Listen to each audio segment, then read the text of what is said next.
I think you don't have your mic on.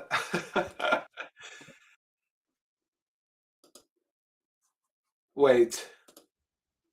There you go. There we go. Apologies about that. Sorry, normally what happens is the intro video plays and it mutes you whilst you're but for some reason it must have muted me whilst I was slurping my tea. But regardless, that's the best way to start a show, I always feel. Hello, everybody, and thank you for joining this mess of a program.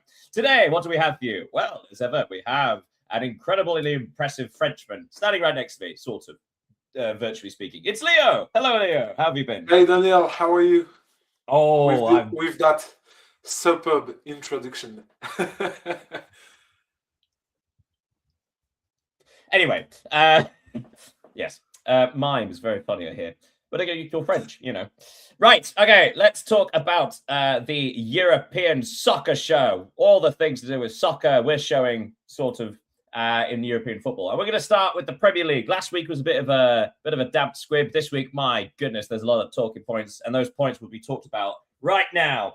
So on Saturday, West Ham United's incredible return to form continues as they defeated Sunderland 3-1 with all their goals coming in the first half. Burnley continued Thomas Frank's misery at Spurs. There was a 2-2 draw there at Burnley. Fulham came from behind to defeat Brighton 2-1 with yet another goal from Harry Wilson in stoppage time. Manchester City had a fairly serene 2-0 victory against Wolverhampton Wanderers. Both goals coming in the first half there for Mamouche and Antoine Semenyo. Possibly game of the weekend, second place perhaps. Bournemouth 3, Liverpool 2, a winning goal in the 5th minute of stoppage time there. Fantastic game. And then on Sunday, Nottingham Forest had a really surprise victory at Brentford. Brentford with a superb home record, losing to Forest 2-0. Crystal Palace's damning run in the last sort of 7 or 8 weeks continues as they lost at home 3-1 against Chelsea. Newcastle United 0, Aston Villa 2. Villa clawing themselves back into the title race, no matter what Unai Emery says.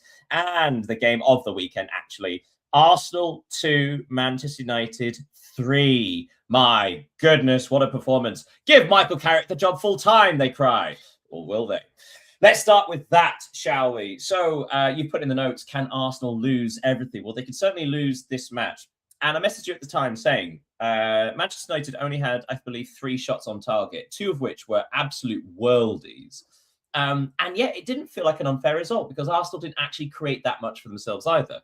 So do you think this was a deserved victory or one of those where like it could go either way sort of thing?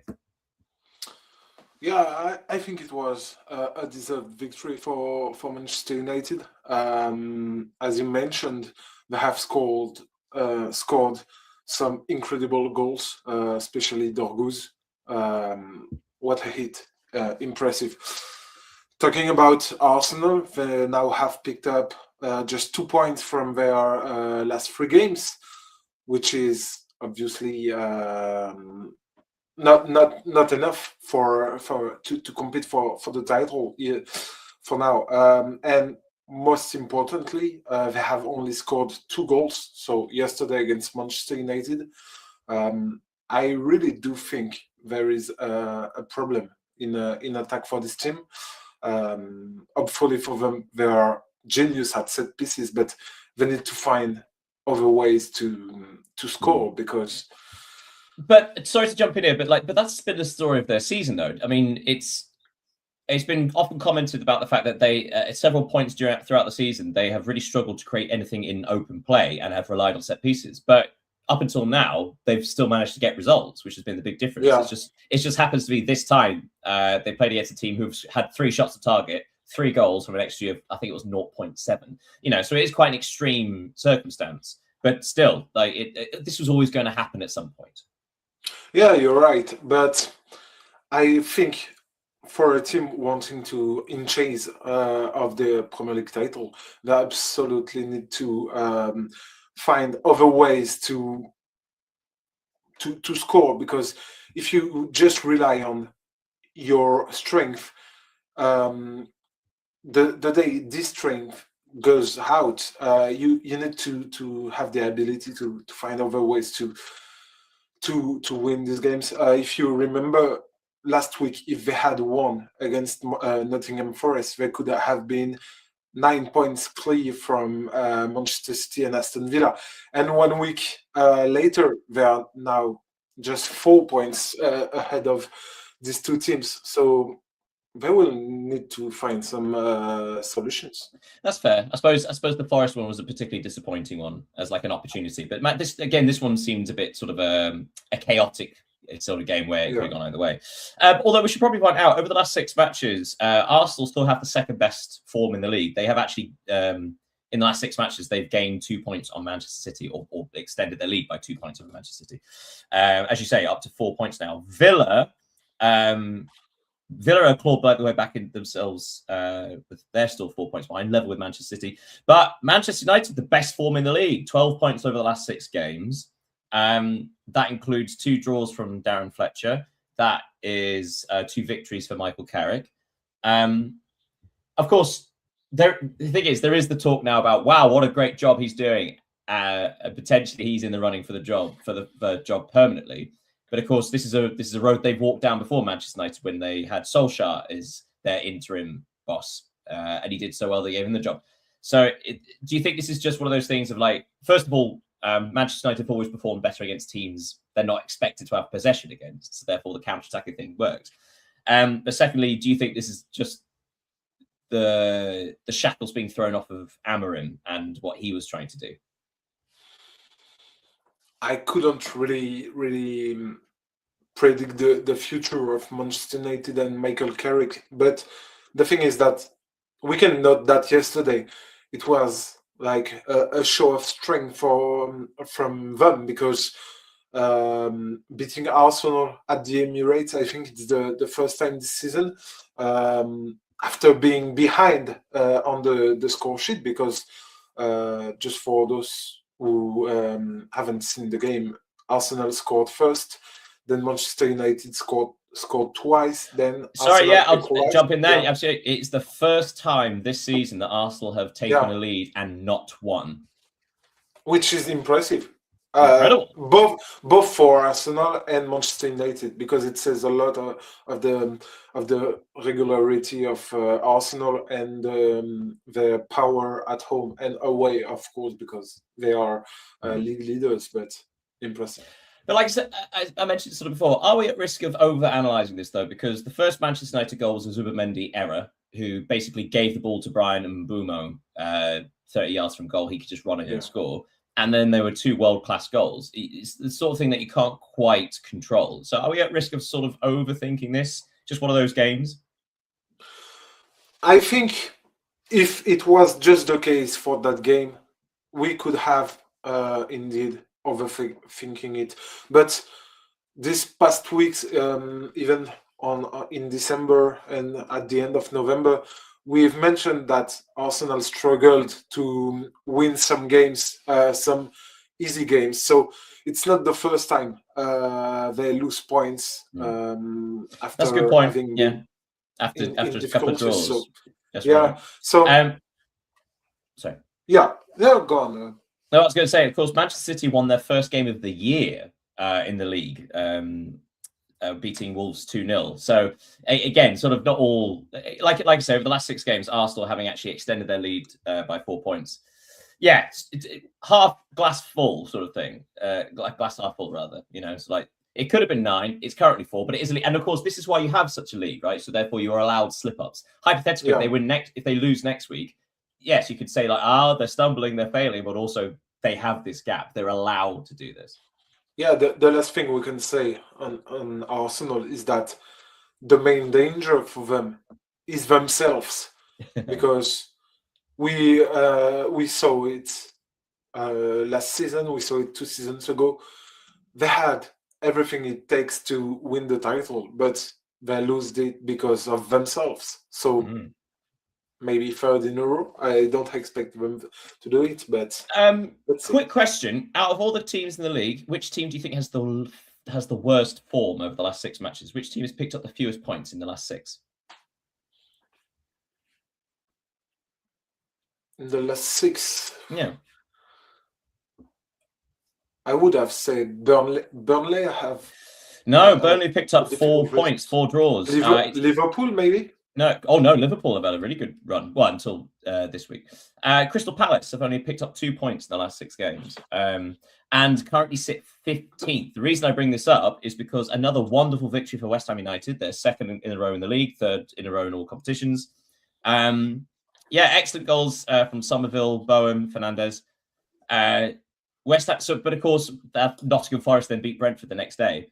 But the reason I bring this up is because Wolverhampton Wanderers, everyone seems to accept that they've gone, despite that they sort of have some form. Now, Burnley seem incapable of winning, even though they've had fairly decent results recently. They're still 10 points from safety. West Ham are 5 points behind Nottingham Forest, but also 5 points behind Nottingham Forest and Leeds United.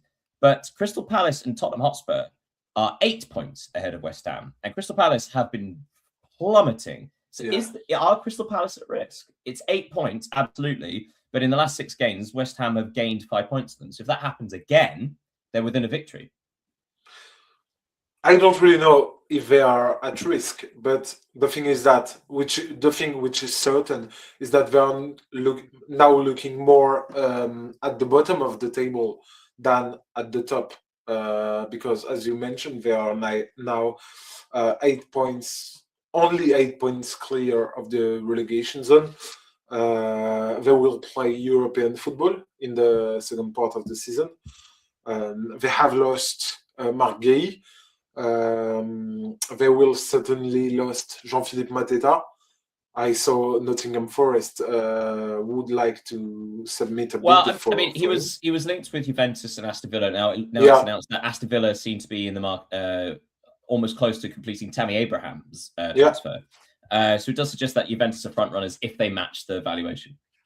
But the form of Crystal Palace isn't positive at all. So they will need to win something, because it's difficult for them to go there. Yeah.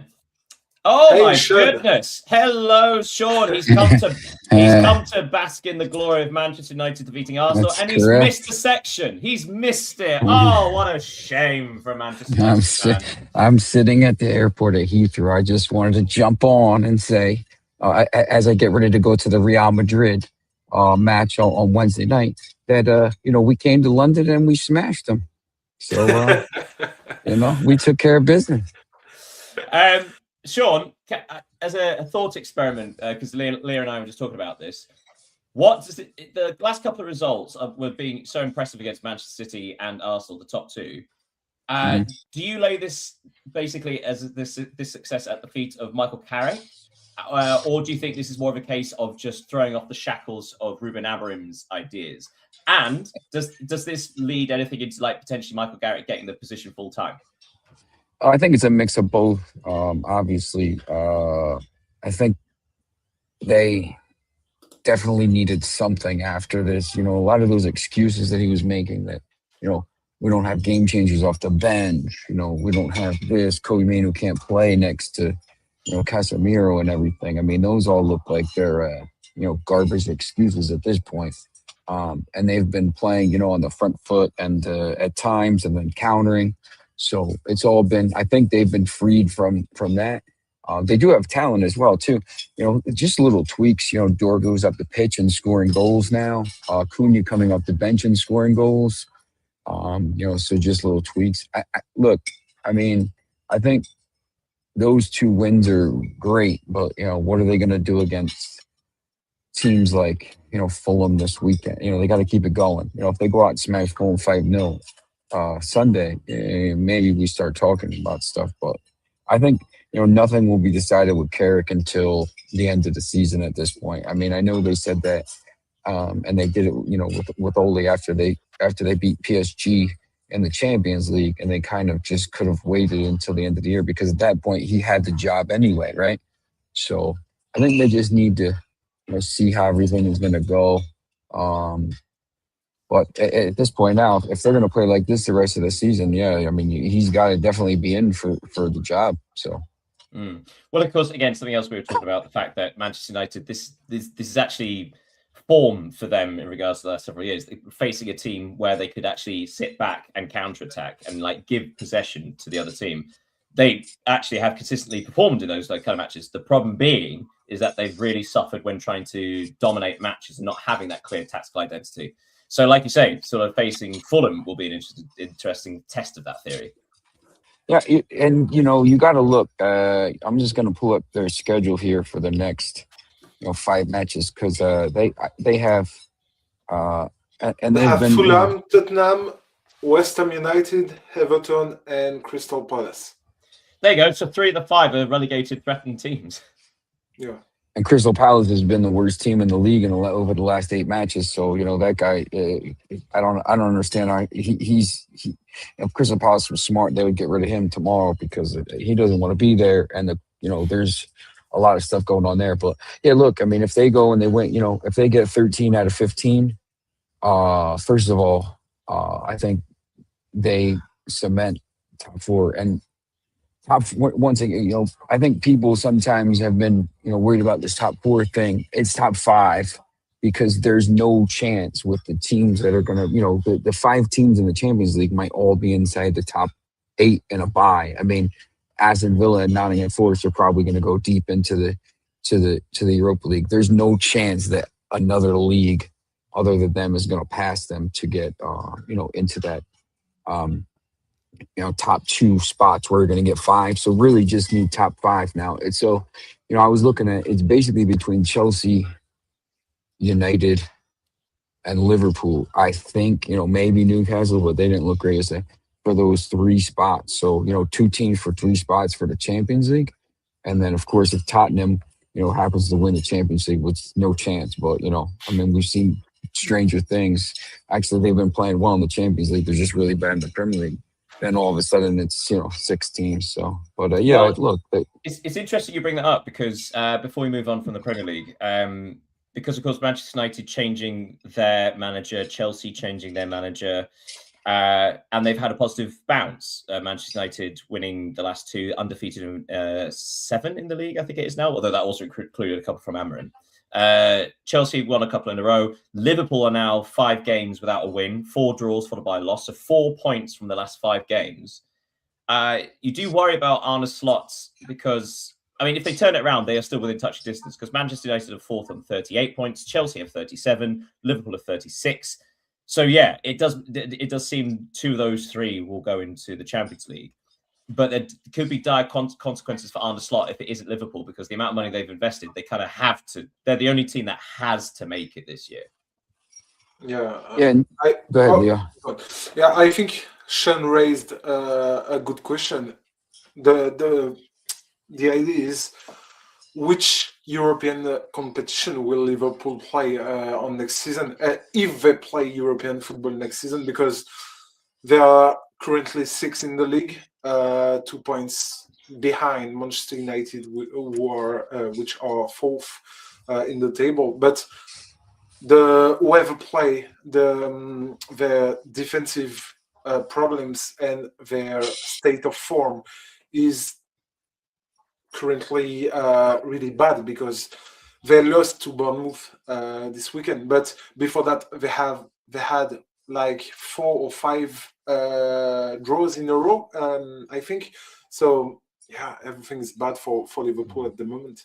And the last thing before we go, probably just a word again on Thomas Frank. Again, another insipid performance from Spurs, relying on centre-backs to score their goals.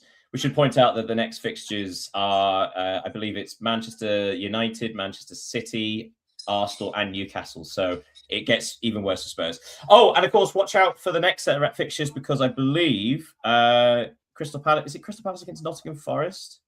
Yeah. Yeah. So that could be, if Nottingham Forest win that, they will be level with Palace on points. Oh, no, West Ham against Crystal Palace. No, I've confused myself. Ignore me. Yes. Right. We do need to move on, though, because it's been 20 minutes. We've been all over England, sadly. Right. So since we got Sean here and you're off to watch Real Madrid, should we just skip to La Liga? La Liga seems like a good spot to chat while Sean's off to the Bernabeu.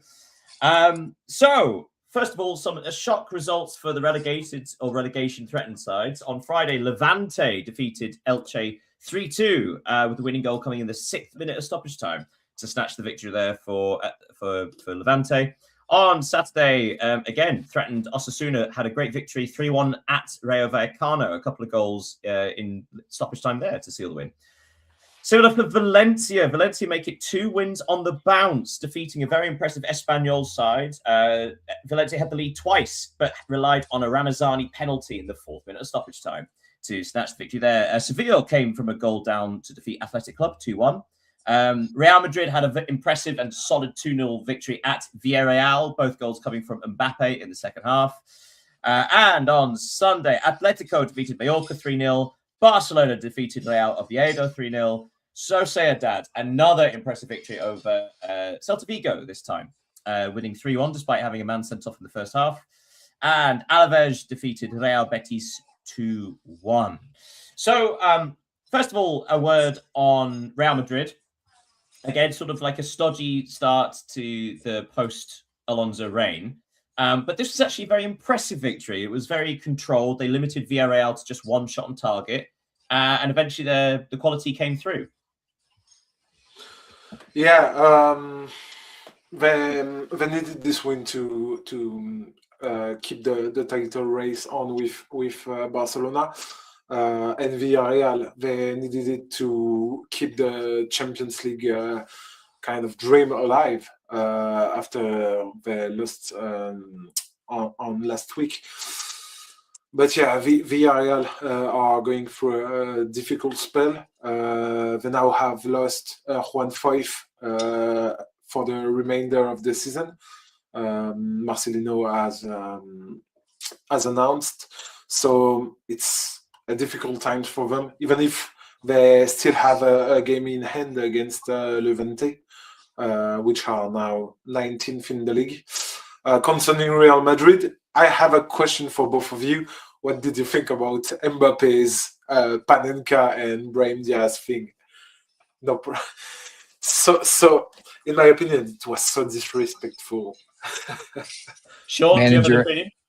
Manager Mbappe, you mean the guy pulling the strings at Real Madrid? Yes. I don't know. I my thing with Real Madrid is I think after they lose in the Super Cup and whatever. I mean that game could have gone either way, and it was a tough game, but they lose in that Copa del Rey match, and just everybody had lost.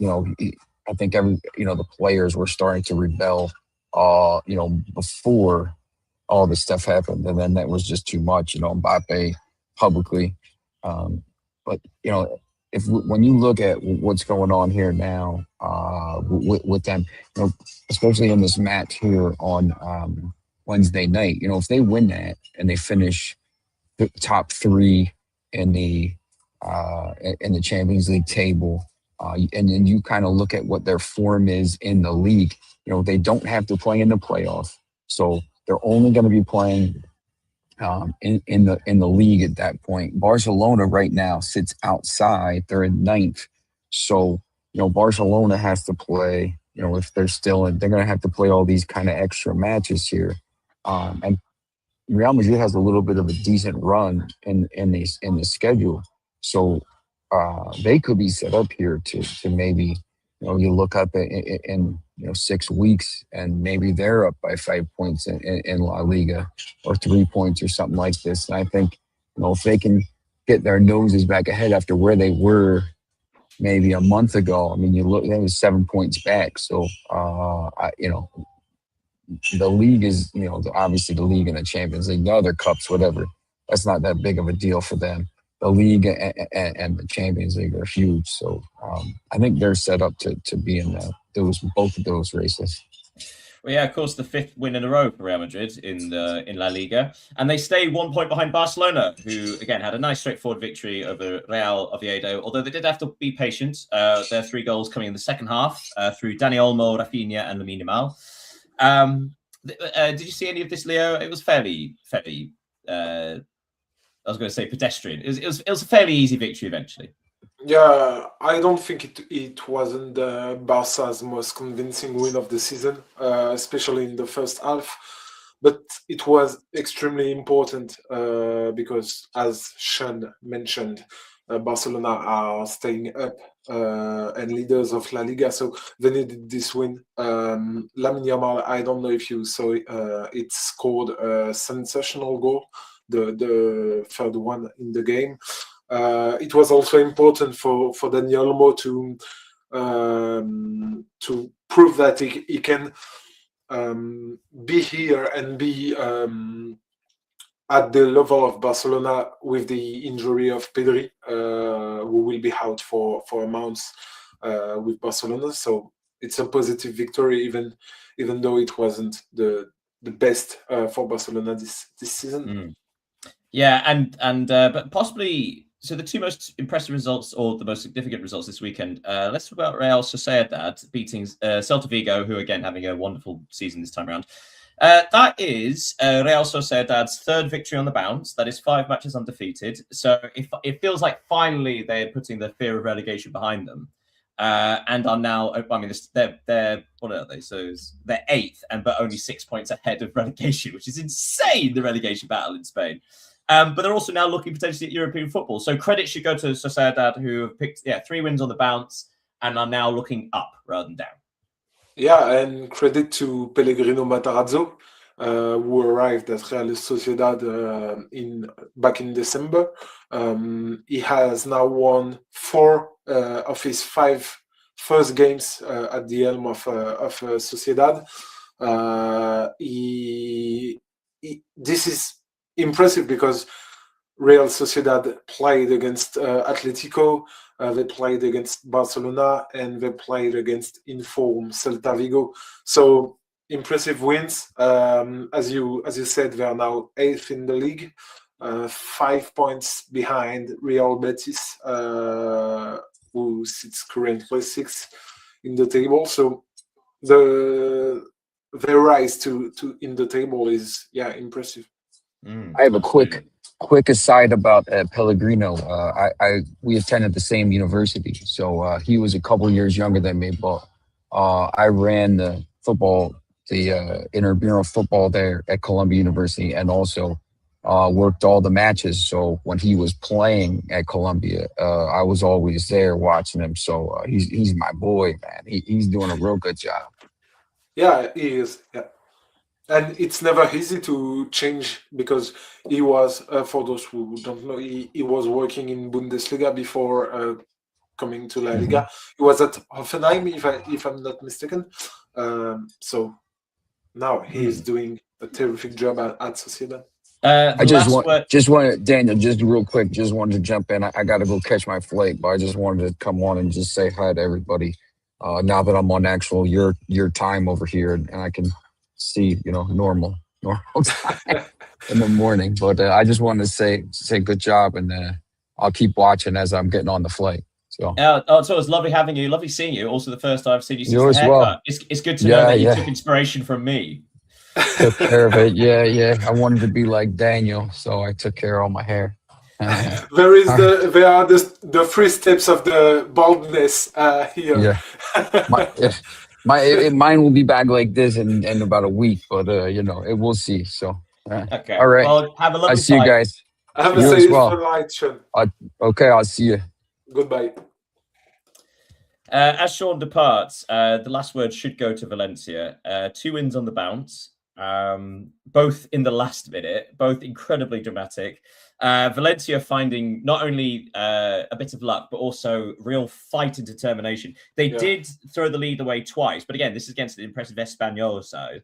2 victories in a row, both coming in stoppage time. That speaks a lot about the determination for them to get out of this mess.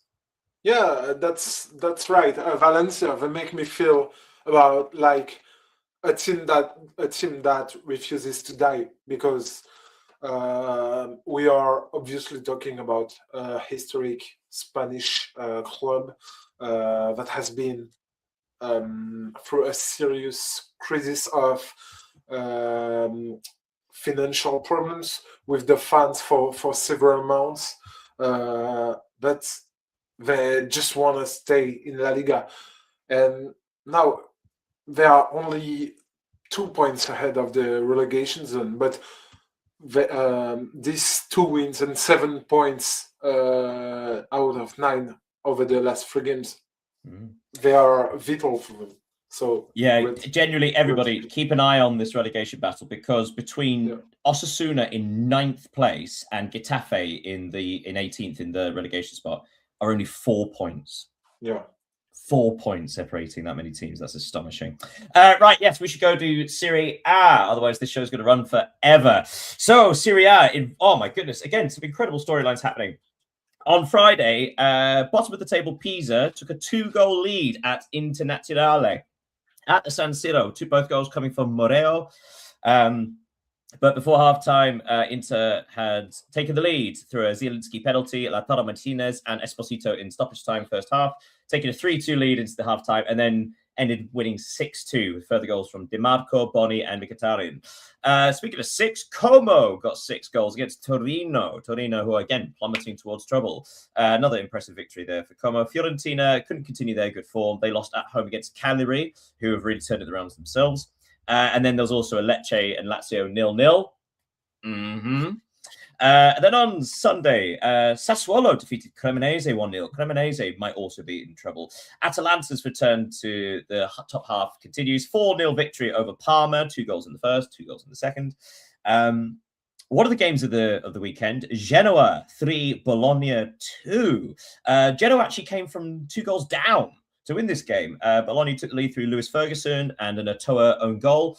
Led 2-0 at halftime, but then got Skorupski was sent off with about 30 minutes to play. So in the space of 30 minutes, Genoa clawed it back with Junior Messias scoring the winner in stoppage time.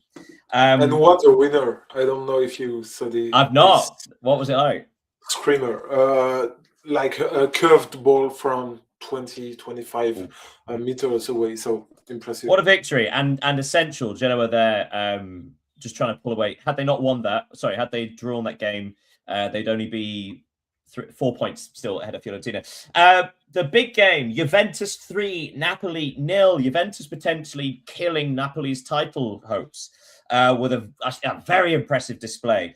And Roma 1, AC Milan 1. Goals there for De Winter for Milan and Pellegrini from the penalty spot for Roma. So we should really start with Juventus's victory against Napoli, because Juventus have appeared frustrating at times, have appeared impressive at times, and not really sure what the real Juventus is. This was impressive. Yeah, and which is more impressive, and I think Juve's fan will be happy about that, is that this defeat certainly puts Napoli out of the title race, because they are now 9 points away from Inter Milan. They are sitting 4th in the league.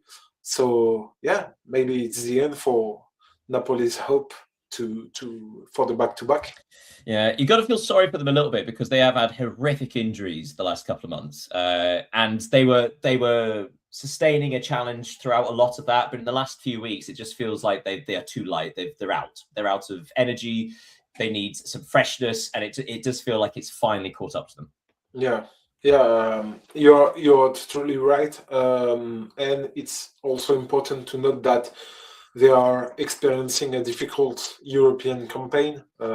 We've mentioned it on the last weeks, but yeah, things aren't going well for Napoli. It may be one of those things that if they are either eliminated from the league phase or from the first knockout phase in the Champions League, that actually may allow them the opportunity to concentrate on the league and getting in the Champions League again the following year. But yeah, Juventus, great credit to them. Goals from Jonathan David, Yildiz, and Kostic in that game. Inter had a little bit of a scare. It was that first half was very fun. Pisa somehow taking a 2-goal lead. Give them credit for the bravery they showed and how they counterattacked. But Inter, I mean, yeah, just ridiculous amount of quality. Yeah, you have said that they had a scare, and it's true, notably with the 2 mistakes by Jan Sommer. He has done some mistakes this season compared to last season, where it was terrific. Totally, we certainly remember his semi-final performance against Barcelona. But Inter against Pizza were bottom of the league. Just to recall, they quickly and recovered the 2-0 trailing. They scored 6 goals with 6 different goal scorers, which speaks volume about their attacking depth and the quality of their players. So good point. And they are the big winners of the weekend because AC Milan and Roma have drawn yesterday night. So they're now 5 points clear of the second, which are obviously their rival. Yeah, 5 points clear of AC Milan, 9 points clear of Roma and Napoli, and 10 clear of Juventus. It is interesting, this top 6. So, for example, between Inter and Como in 6th place are 12 points. Obviously, 5 of that is from Inter to AC Milan. So there is the real fight for the European places. But then Como have a 5-point gap to Atalanta, and Atalanta now have a 5-point gap between them and Bologna, who have only picked up 4 points from their last 6 games. So it does feel like now the top 6/7, that seems to be setting now. It's more about in what order they're going to finish in. But speaking of which, looking towards the bottom of the table, Fiorentina back in the relegation zone after they lost at home to Cagliari. Cagliari, who have moved up to, what was it? 12th, I believe, 11th. So they somehow managed to turn the tables and pull themselves away from trouble. It was a bit of an off day for Fiorentina, wasn't it? Well, I say off day in more recent terms. Yeah, the only positive aspect for them in this defeat is that the 4 teams above them and the 2 below them didn't win either. So they are only 1 point away from Lecce, and even if they are 6 points behind Torino on the 16th place, it's not really important because they just need to surpass Lecce to stay up in Serie A, and I think. Well, you say that because, of course, do you remember me saying a few weeks ago I was worried about Cremonese, who are really falling down the table. So within 6 points, so 2 victories of Fiorentina. Obviously, 1 point above them of Lecce. Then there's Torino, 5 points, 6 points clear on 23, along with 4 other sides. Torino have only picked up 3 points in their last 6 games. Cremonese have only picked up 2. Lecce have only picked up 2, while Fiorentina have won a couple of games, so actually are clawing back. So it does feel like Genoa have picked up some form. Parma have had a win, 6 points. Genoa 9. So it does feel like Cremonese, Torino, Lecce, they're the ones falling down as Fiorentina recover. In your opinion, which of those sides, is it Lecce you think is the most at risk? Yeah, I think because a 6-point gap is something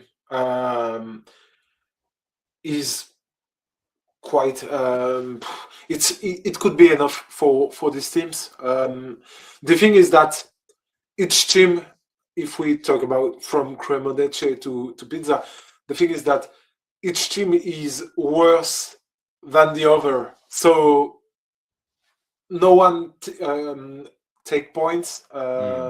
If you just take a look at the last 5 games of these teams, you can only count 4 wins. I was about to say like that. 30 games, so it's 2-1. We will win 1 game, maybe, then it can save us or condemn them. That's an interesting point as well. The 2 teams being Genoa and Fiorentina, which suggests they're the ones that are the upward moving. Yeah, and the others, you just gotta survive.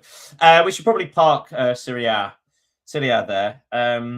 Lovely. All right, let's have a visit to the Bundesliga, where, believe it or not, there's actually something really interesting that happened at the top of the table. Although that didn't start on Friday because there was a 0-0 between St. Pauli and Hamburg. On Saturday, Bayer Leverkusen defeated Bremen. Werder Bremen 1-0. Then at the Allianz, Bayern 1, Augsburg 2. Yes, Augsburg, the ones that were currently at the time 1 place above the relegation zone. An away victory for Augsburg. They actually came from a goal down to win as well. and they were good for it. They had more shots than Bayern, the same amount on target. Then another impressive victory for Hoffenheim. They came from a goal down at Frankfurt to win 3-1. Hoffenheim now up to third place after an incredible run of form. Heidenheim 0, RB Leipzig 3, all the goals coming in the second half. Mainz came from a goal down against Wolfsburg to win 3-1. Union Berlin 0, Borussia Dortmund 3. Another penalty for Emre Can, followed by Schlotterbeck and Bayer to give them a go. And then on Sunday, Borussia Mönchengladbach lost at home 3-0 against Stuttgart. And Freiburg to Köln won. Freiburg coming from a goal down to win there. So yeah, Bayern finally losing. First loss this season in the league. But as I said, Augsburg earned it. It wasn't lucky. They were really good. No, they played with heart, and as you said, it was a huge surprise, given the fact that Augsburg, ranked 15th before the game, and that they were trailing at Allianz Arena. So impressive feat for them. Perhaps we can say that Bayern let their guard down a little due to the busy schedule. They had like 4 or 5 games in the space of 2 weeks. 5 games in 2 weeks, which is obviously enormous.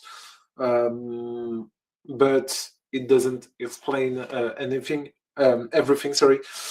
What is, in my opinion, perhaps a shame is that even if they lost, the title race is not back on, because they will not lose 4 other games in the season.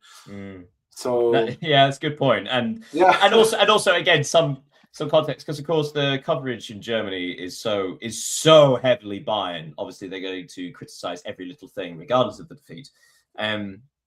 But also Bayern are going to finish in the top 2 in the Champions League. They are through to the automatically through to the next round. They are 8 points clear at the top of the Bundesliga. This season, apart from this defeat, has basically been perfect, more or less. Yeah, the only thing is that they will not do the same thing that Bayer Leverkusen did 2 seasons ago. Yeah, very true. But of course, that was the first time it ever happened. So there's a reason why it's so hard. Of course. Yeah. Hoffenheim, third place, on level on points with Stuttgart, and a game in hand, we should probably say. If they win, they'll be at that game in hand. They'll be 3 points behind Borussia Dortmund in second.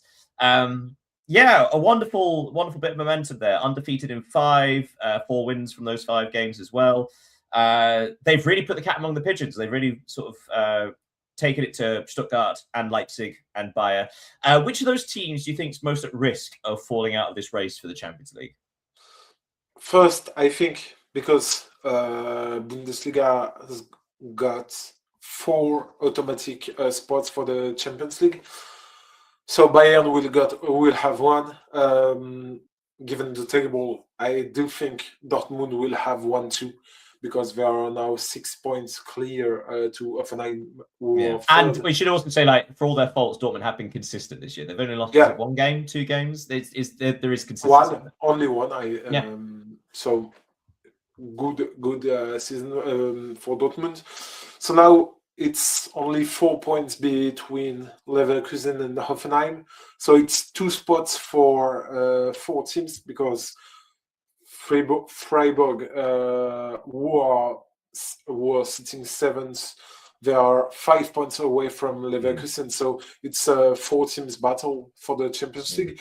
And sorry to jump in. We should also point out that as well as Hoffenheim, Leipzig and Bayer Leverkusen have a game in hand as well. So hypothetically, if Leipzig win that game and Bayer Leverkusen, then there's 1 point that separates those 4 teams.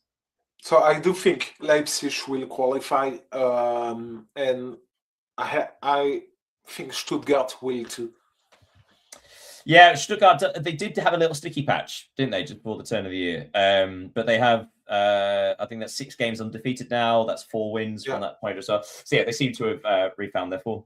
A word on 16th place Mainz. So for most of the season, Mainz have been bottom, and yet they've only had one defeat in their last 6 games, 2 victories, 3 draws, and they've now gone out of the automatic relegation spot into the playoff spot.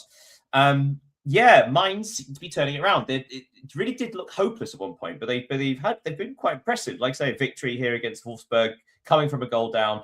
They're breathing. They're still in the fight. A bit like how Metz did in Ligue 1 a couple months back. Yeah, apart from Augsburg, I think Mainz did the great coup of the weekend, because St. Pauli and Heidenheim had not won, and Mainz did for the second time in the last 3 games. They were bottom of the league before this weekend, or maybe 17th, just because of the goal differences with St. Pauli, and they are now sitting 16. A win next weekend could even make them past Bremen, Werder Bremen, because if you just take a look at the form of HSV and Bremen, they are not on Mainz 1. So Bremen haven't won a game in, I think Bremen haven't won a match in 9 matches, something like that. Yeah, it's troubling times. Also, another relegation battle to keep your eye on, because that is 1, 2, 3, 4, 5. That's 7 teams all threatened with relegation, from Wolfsburg on 19 down to Heidenheim at the bottom with 30. Great. Right. We'll say a Dankeschön to the Bundesliga there, and pop off to Ligue, where we have a new leader. All those cheeky little upstarts, the underdogs, Paris Saint-Germain. To get there, they also defeated hopeless Auxerre 1-0 at Auxerre. Goal coming from Barcola with about 10 minutes to go. A 1-0 victory for Paris Saint-Germain on Friday. Then on Saturday, Rennes lost at home against Lorient 2-0. Lorient actually having a fun old turn of form as well. Le Havre drew 0-0 with Monaco. Monaco's still just making us all sad. Marseille, and then the big game, Marseille against Lens. Marseille 3, Lens 1. Marseille actually took a 3-goal lead in this, with 2 goals from how do you pronounce his name? Is it Guiri? Guiri. But also from Nathan Nwaneri. He scored, 12 minutes, 13 minutes into his debut, on loan from Arsenal. And Lens got a late consolation. But very impressive victory for Marseille. And then on Sunday, you'll never guess what, Nice. What a game. That's right. They defeated Nantes, which really highlights how bad the bottom 3 are in this league. But still, Nice, they scored brilliantly. There are 4 goals there. In fact, they were 3-0 up within 40 minutes. Brest lost at home against Toulouse. That's right, you Toulouse, those Brests. Metz 2, Lyon 5. A very fun game between Metz and Lyon. Another on-loan sensation, Endrick getting a hat-trick. Paris FC 0, Angers 0. And Lille lost at home against Strasbourg 4-1. Strasbourg actually being 4 goals up before a late consolation in stoppage time. So first of all, the big match that you're watching, Marseille and Lens. Was this a case of Lens finally being found out tactically because they've been so consistent or impressive, or were Marseille genuinely this impressive? Were they just? It was one of those days where everything clicked. The thing is that Marseille got off to an impressive start against Lens with a lot of intensity, pressing, speed in their moves. They were of the season in Ligue 1.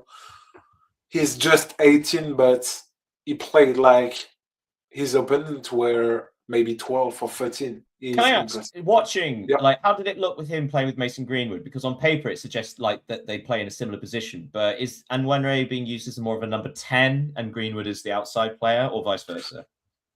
Greenwood was on the bench for this game. Oh, okay. Because he needed to rest. He entered the pitch in the second half, so they didn't play together. In that case, it'd be quite interesting to see how they would play with each other, because it's one of those things where they could actually dovetail and swap, because they play a similar game. Yeah, you would ask who who is going to play like a number 10 in that team, and I think they can both do it. So Noaderi played first on the right side of the pitch, but he entered at the center of it every time. If you take a look at his goal, it's coming from the right to the center and just curved his ball to the net. So with that, Lens lose the lead to Paris Saint-Germain. We should also point out that over the last 6 matches, Paris Saint-Germain and Lens have the same number of points. So it's just 6 games ago, Lens were 2 points behind, so it's the same now.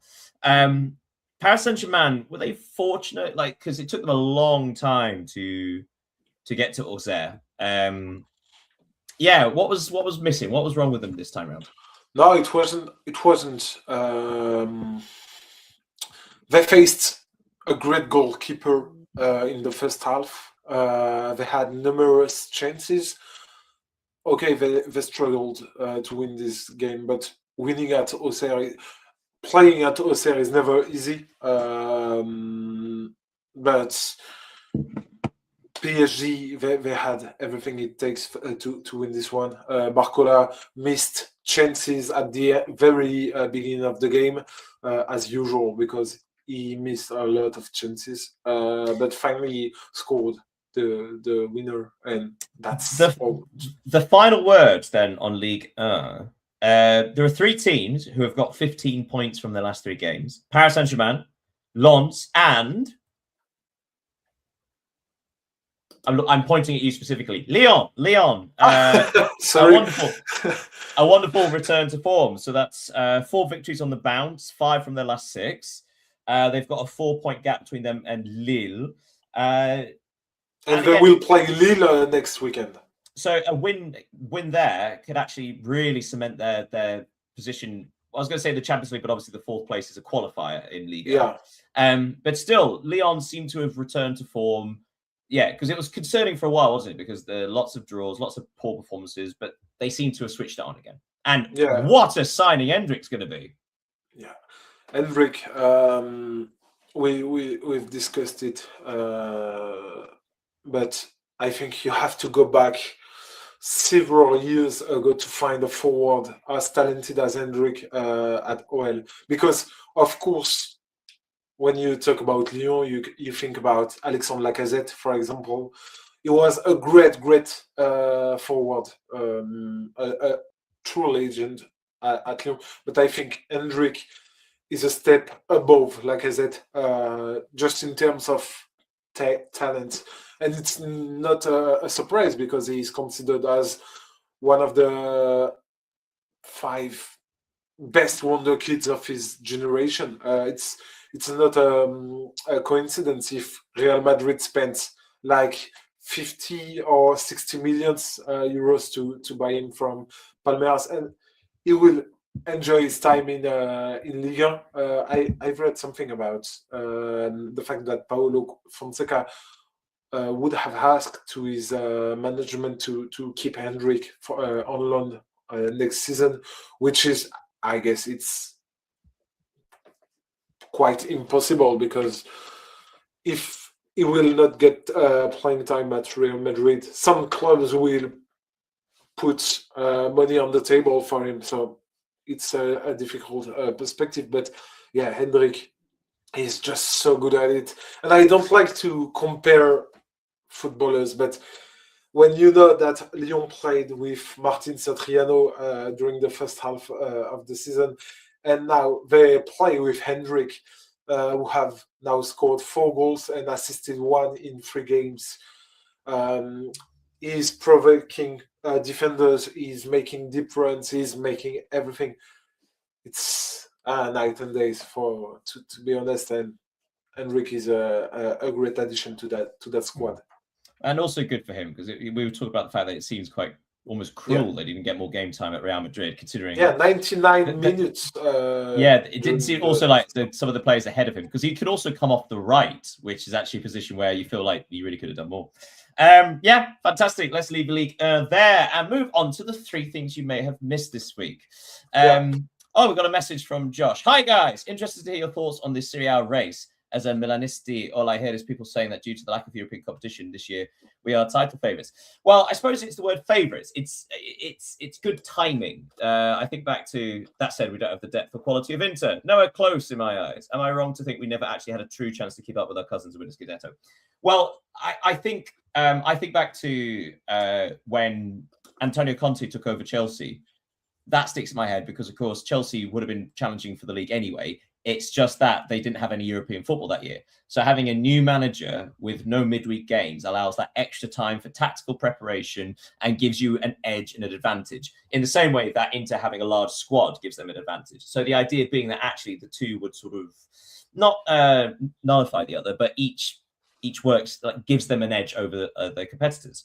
I certainly thought Napoli would struggle eventually. I obviously didn't predict this injury crisis, but it did feel like Inter had the squad to deal with it, and Napoli had just purchased this squad that could deal with it, whereas AC Milan, it's the extra time. I suppose the big disappointing thing was, like, earlier on, there were a lot more draws than victories, because really AC Milan could have still been in the lead had it not been for just failing to defeat teams in the bottom half. Yeah. What were your thoughts, Leo? Yeah, I totally agree with everything you have said, especially since Milan, if you just take a look at their results, they have only lost one game this season against Cremonese on the opening day of Serie A. So it's hard for them, obviously, not to have to play European football helps every teams, but I do think Inter Milan are just not untouchable, but they have won the games they needed to win, except from the derby, because they lost to AC Milan in the first half of the season. But we should probably also, sorry to interrupt, we should probably also mention that Santiago Gimenez, Gimenez, got a substantial injury, obviously, a couple of months back. So therefore, not having that level of striker available is going to impact a team who have had to sell players, for example, to balance the books. I think that probably the term is like the fact that favourites. They probably weren't favourites. What they were considered title contenders because of the lack of European football, especially. Right, yes, but we do need to bring this to a close shortly. So the three things. What do you have to share with us that we may have missed? The thing is that we will stay in Italy, but going to the fourth division in Serie D. I don't know if you saw that. It was announced last week. But Douglas Costa, former Juventus, former Bayern Munich, and Brazilian international, he's 35 and he has signed with a legendary club in Italia, with Chievo Verona. So it's one of the peculiar signing of the winter transfer window.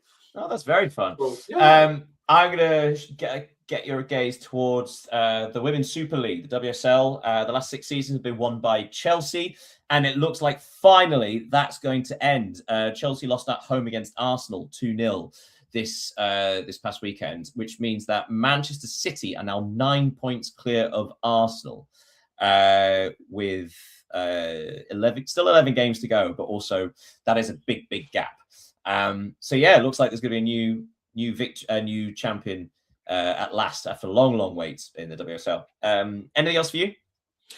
The last thing I've noted is that Barcelona, it's a good news for Barcelona supporters, because the club have announced that it will hold discussions with the various supporters group regarding their return to the Camp Nou, because if you forgot, they are in conflict with the club's management, the groups of fans, because they suspended them for inappropriate behavior. So if something could happen on that point, it would be good, because a great club like Barcelona needs their supporters. Right, the trivial trivia. Now, mine is slightly outdated. This is the one I did last week, which I didn't get to do. So this is true of last weekend. So you have to keep that in mind, I'm afraid. So my question for you, Leo, was going to be this. How many players across the top 5 European leagues, how many players have scored more than 10 goals?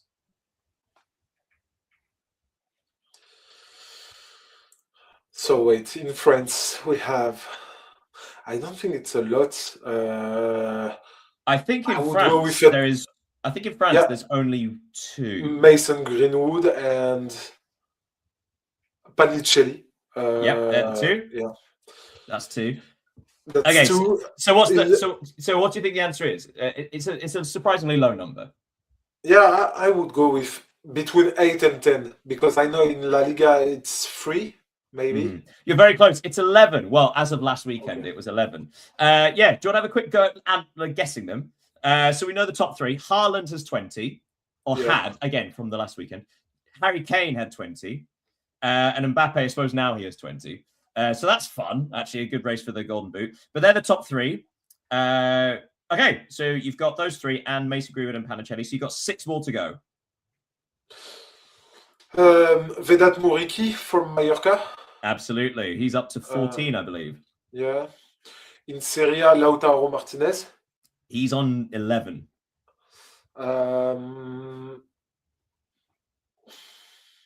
Can you just tell me in which? Absolutely. I'll tell you league? what. Okay, so there are 2 from the Premier League, 1 in the Bundesliga. Ferran Torres from Barcelona. Yes, that was the other one in La Liga. Yeah. So you got 2 Premier Leagues and 1 Bundesliga. Igor Thiago. Yep, he's 4th. Brentford. 4th place Yeah. for Igor Thiago Yeah. in all of the European leagues, which means you've got 2 left. Antoine Semenyo. Yes, well done. He's on fire. He's got 1 more to get. And in which league? Bundesliga.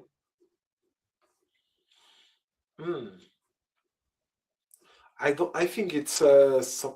Wait. No. Now, keep in mind, you've not paused before you do this. You've not had a wrong answer yet. He's going Don't for the put Queen's pressure Suite. on me. No, I don't really know. I think it's. Could it be Jan Diomande from Leipzig? No, it's it's not. a good guess. No, it's a different Champions League chasing team. Stuttgart. Not Denis Undav, but Undav. Undav. Okay. Undav. Yeah. Undav, I think he's up to 11 as well. But yes, so yeah, actually surprisingly low numbers. So only 11 players as of last weekend having scored double digits. But yeah, that brings us to the end of the Europe. I got one question for you. Sorry. Oh my goodness, sorry. Because I know it's you. I point you with my fingers, but I know it's it's your game. So, do you know which team? It's a second division. It's in the second division leagues. Do you know which team at the bottom of its league has the biggest points gap to the team above them? Well, my guess would be Sheffield Wednesday in the Championship, but they've been deducted. Yeah, points. you are just too good at it. No, but that's not fair. They've gone into administration. They've been deducted like 18 points or something like that. They are 34 points behind Oxford United. Yeah, but yeah, that was that. Yeah. Oh, actually, before we go, just a quick update.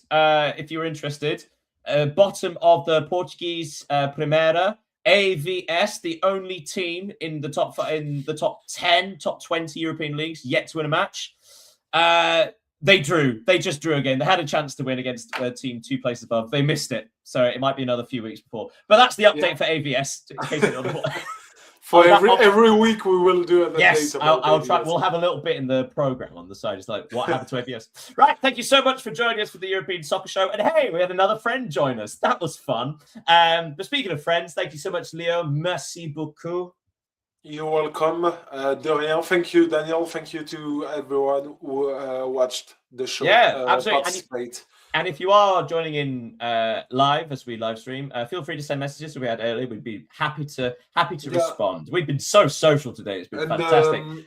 You can watch again the show on YouTube. We will post it. in the next hours. So yeah, it's gonna say. Speaking of socials, don't forget all the disgusting things down there. We got X, YouTube, and so on and so on. That's right. Really sell your soul and get in there. Until next week, make sure you join in for what? Join in. Make sure you pay attention for midweek because it's the last round of Champions League matches. It's impossible to follow that many matches at one go, but we'll give it a go anyway. But yes, in the meantime, have a wonderful week, everybody. Goodbye. Goodbye, everybody.